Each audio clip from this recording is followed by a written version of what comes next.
আমাদের সংস্কৃতি, আমাদের সংস্কার সর্বদা থাকবে আমাদের সাথে। ভারতের মহান গ্রন্থ আর কাব্যের সম্পূর্ণ সংকলন। সাবস্ক্রাইব করুন তিলক। এটা পন্ড্রকের দুর্বলতা ছিল যে ও নিজের দুধকে রাজনৈতিক কলা কৌশল শিখিয়ে আর তার লাভ উঠিয়ে আমাদেরকে ধমকি দিয়েছিল, কিন্তু আমরা ওই ধমকির উত্তরে খালি বাসনের মতো ওর থেকে বেশি উঁচু আওয়াজে কথা বলতে পারতাম না। দাও ভ্রাতা। ঠিক আছে, ঠিক আছে, কিন্তু এখন আমরা কি করব সেটাই বলো। আমরা কি এখন কাপুরুষের মতো ওই পন্দ্রকের প্রতীক্ষা করতেই থাকবো? নিজের হাতের ওপর হাত রেখে বসে থাকবো? দাও ভ্রাতা, পন্ড্রক দ্বারিকায় আক্রমণ করতে আসছে, শান্তি সন্দেশ নিয়ে আসছে না, সেই জন্য আমরা ওর উত্তর অবশ্যই দেব। এটা তুমি বলছো কানা? আমার তো আমার কানের ওপর বিশ্বাস হচ্ছে না। দাও ভ্রাতা, আমি যুদ্ধ করতে চাই না, আমি যুদ্ধ করতে চাই না দাও ভ্রাতা, কিন্তু ভবিতব্য অনেক শক্তিশালী হয়, সেই জন্যে পন্ড্রকের কাল ওকে যুদ্ধভূমিতে টেনে নিয়ে আসছে। হ্যাঁ হ্যাঁ কানহা, ওই পন্দ্রককে তো আমি স্বয়ং নিজের হাতে মৃত্যুর কোলে শুইয়ে দেব। না দাও ভ্রাতা, পন্ড্রক আমাকে মিথ্যে বাসুদেব বলেছে আর নিজেকে সত্যি বাসুদেব বলে ও আমার অপরাধী হয়ে গেছে, সেই জন্য শাস্তিও ওকে আমিই দেব। এটাই পন্ড্রকের ভাগ্য আর এটাই ওর বিধি। তাহলে এর অর্থ এই হলো কানহা যে আমরা যুদ্ধ করব। অবশ্যই দাও ভ্রাতা, অবশ্যই। অক্রুর বাবু, আজ্ঞা দিন প্রভু। সাত্যকী, সেনাপতি, তোমরা নিজেদের সৈন্যদের আদেশ দাও যুদ্ধক্ষেত্রে আক্রমণের জন্য প্রস্তুতি নিক। যথাজ্ঞা। যথাজ্ঞা।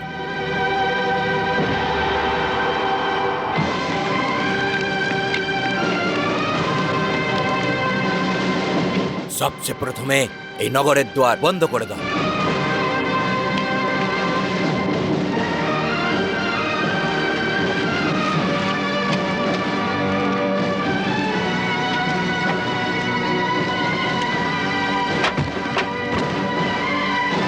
খুব ভালো, তাড়াতাড়ি হাত চালাও।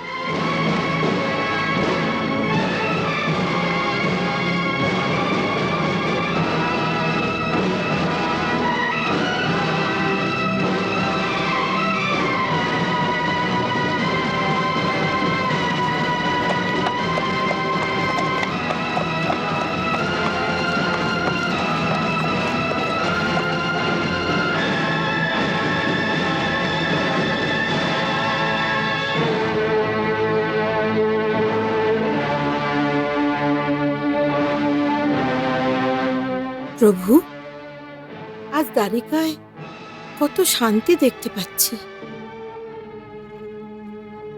সময়ের গতিও থেমে গেছে। সমস্ত সময়, সমস্ত মুহূর্ত একত্রিত হয়ে শূন্য হয়ে গেছে। হ্যাঁ দেবী, সময়ের হৃদয়ে ভূতকাল এবং ভবিষ্যৎকাল দুটোই লুকিয়ে থাকে।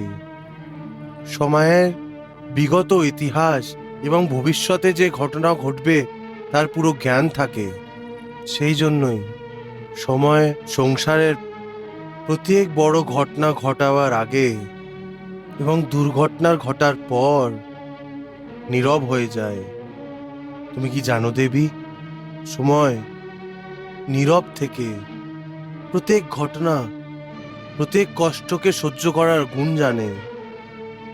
সময়ের হৃদয়ে ঝড় উঠতেই থাকে, ঝড় উঠতেই থাকে, কিন্তু মুখে মুখে বিরাট শান্তি দেখা দেয়। প্রভু, সময় কি কোনো অনেক বড় দুর্ঘটনার ভূমিকা তৈরি করছে? এই শান্তি, এই নিস্তব্ধতা কোনো দুর্ঘটনার সংকেত দিচ্ছে না তো?